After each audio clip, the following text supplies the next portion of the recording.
The main fight is against the ideology of the RSS and the ideology of the Congress Party. ഇന്ന് ഈ രാജ്യത്ത് നടന്നുകൊണ്ടിരിക്കുന്ന ഏറ്റവും വലിയ പോരാട്ടം എന്ന് പറയുന്നത് ആർഎസ്എസിന്റെ പ്രത്യയശാസ്ത്രവും ഇന്ത്യൻ നാഷണൽ കോൺഗ്രസിന്റെ പ്രത്യയശാസ്ത്രവും തമ്മിലുള്ള പോരാട്ടമാണ്. And I want to explain a little bit about how I see this fight. ഈ പോരാട്ടത്തെ ഞാൻ എങ്ങനെയാണ് കാണുന്നത് എന്ന് നിങ്ങളോട് ഞാൻ അല്പം വിശദീകരിക്കാൻ ആഗ്രഹിക്കുന്നു. So the BJP people, the Prime Minister, they say one nation, one people, one language, one leader. പ്രധാനമന്ത്രിയും ബിജെപിയും പറയുന്നത് എന്താണ്? ഒരു രാജ്യം, ഒരു ആളുകൾ, ഒരു ദേശം, ഒരു നേതാവ്. ഇതാണ് ബിജെപിയും അവരുടെ രാഷ്ട്രീയ പാർട്ടിയും പറഞ്ഞുകൊണ്ടിരിക്കുന്ന പ്രധാനമന്ത്രിയും. And this is a fundamental misunderstanding of our country. ഇതെന്ന് പറയുന്നത് ഒരു ദേശം, ഒരു നേതാവ് എന്നെല്ലാം പറയുന്നത് നമ്മുടെ രാജ്യത്തെ കുറിച്ചുള്ള അടിസ്ഥാനപരമായ ഒരു തെറ്റിദ്ധാരണയാണ്. Because language is not something that is imposed from the top. Language is something that comes out from inside the person, inside the heart of the person. ഒരർത്ഥത്തിൽ പറയുമ്പോൾ ഭാഷ എന്ന് പറയുന്നത് മുകളിൽ നിന്ന് അടിച്ചേൽപ്പിക്കുന്ന ഒന്നല്ല. ഭാഷ എന്ന് പറയുന്നത് മനുഷ്യന്റെ ഉള്ളിൽ നിന്ന്, മനുഷ്യന്റെ ഹൃദയത്തിൽ നിന്ന് ഉരുത്തിരിഞ്ഞു വരുന്ന ഒന്നാണ് ഭാഷ.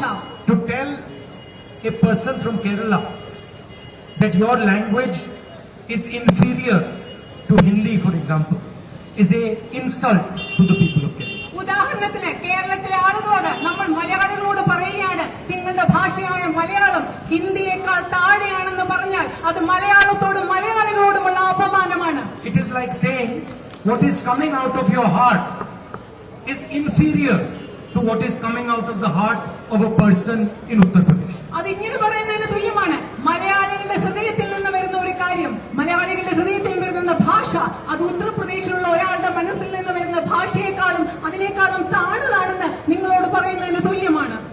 Malayalam is not just a language. It is your link to your civilization.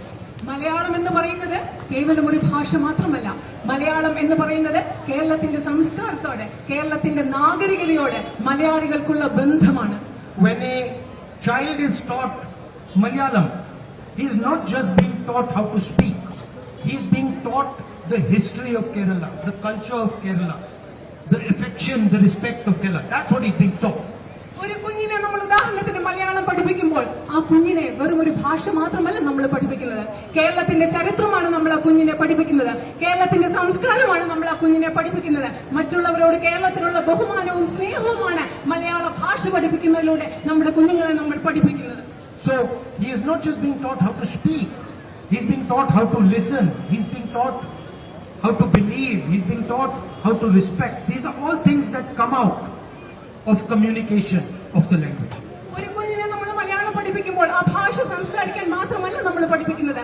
ആ കുഞ്ഞിനെ കേൾക്കാൻ നമ്മൾ പഠിപ്പിക്കുകയാണ്. ആ കുഞ്ഞിനെ ബഹുമാനിക്കാൻ നമ്മൾ പഠിപ്പിക്കുകയാണ്. ഭാഷയിലൂടെ ആശയവിനിമയം മാത്രമല്ല, മറ്റുള്ളവരെ ബഹുമാനിക്കൽ, മറ്റുള്ളവരെ കേൾക്കൽ, സംസ്കാരം പഠിക്കൽ, ഇതെല്ലാമാണ് ഭാഷയിലൂടെ നമ്മൾ പഠിപ്പിക്കുന്നത്. It is the same. It is the same for history. It is the same for culture. It is the same for religion. It is the same for language. These things emerge from inside a person. ഇത് ഭാഷയുടെ കാര്യത്തിൽ മാത്രമല്ല, ചരിത്രമാകട്ടെ, സംസ്കാരമാകട്ടെ, മതമാകട്ടെ, എല്ലാം ഉരുത്തിരിഞ്ഞു വരുന്നത്, ഉത്ഭവിച്ചു വരുന്നത് മനുഷ്യന്റെ ഹൃദയത്തിൽ നിന്നാണ്. It is like looking at a bouquet of flowers and telling the red rose that we don't like that you are red, we want you to be white. ഇത് പൂക്കളെല്ലാം നിറഞ്ഞ ഒരു ബൊക്കയിൽ നോക്കി പറയുകയാണ്, ചുവന്ന പൂവിനോട് നോക്കി പറയുകയാണ്, ഞങ്ങൾ നിങ്ങളെ ചുവന്ന പൂവായി കാണാൻ ആഗ്രഹിക്കുന്നില്ല, നിങ്ങൾ മറ്റു നിറത്തിലേക്ക് മാറണം എന്നൊരു ചുവന്ന പൂവിനോട് നോക്കി പറയുന്നത് പോലെയാണ് അനേകം ഭാഷകളുടെ കൂട്ടത്തിൽ ഒരു ഭാഷ മറ്റു ഭാഷയേക്കാൾ ചെറുതാണ്, മോശമാണെന്ന് പറയുന്നത്. It is like saying to a bouquet of flowers that we want every flower to be white. We don't want red flowers, we don't want purple flowers, we don't want yellow flowers, we just want white flowers. ഒരു ബൊക്കയിൽ നോക്കി പറയുകയാണ്, എല്ലാ പുഷ്പങ്ങളോടും പറയുകയാണ്, നിങ്ങൾ എല്ലാം വെള്ള കളറിലാകണം, നിങ്ങൾക്ക് ചുവന്ന നിറം വേണ്ട, പച്ച നിറം വേണ്ട, എല്ലാ കളറുകളും വെള്ള കളറിലാകണം എന്ന ഒരു ബൊക്കയിൽ നോക്കി പറയുന്നത് പോലെയാണ് എല്ലാ ഭാഷകളും മാറ്റി ഒരേ ഭാഷ മാത്രം മതി എന്ന് പറയുന്നത്. And India is like a bouquet of flowers. India എന്ന് പറയുന്നത് വിവിധ നിറങ്ങൾ നിറങ്ങളിലുള്ള വിവിധ പുഷ്പങ്ങൾ ചേർന്ന ഒരു ബൊക്കെ പോലെയാണ്. And every flower has to be respected because every flower promotes the beauty of the bouquet. അതിലെ ഇന്ത്യ എന്ന് പറയുന്ന വിവിധ വർണ്ണങ്ങളിലുള്ള പൂക്കൾ ചേർന്ന ഈ ബൊക്കയിലെ ഓരോ പൂവും ബഹുമാനിക്കപ്പെടണം.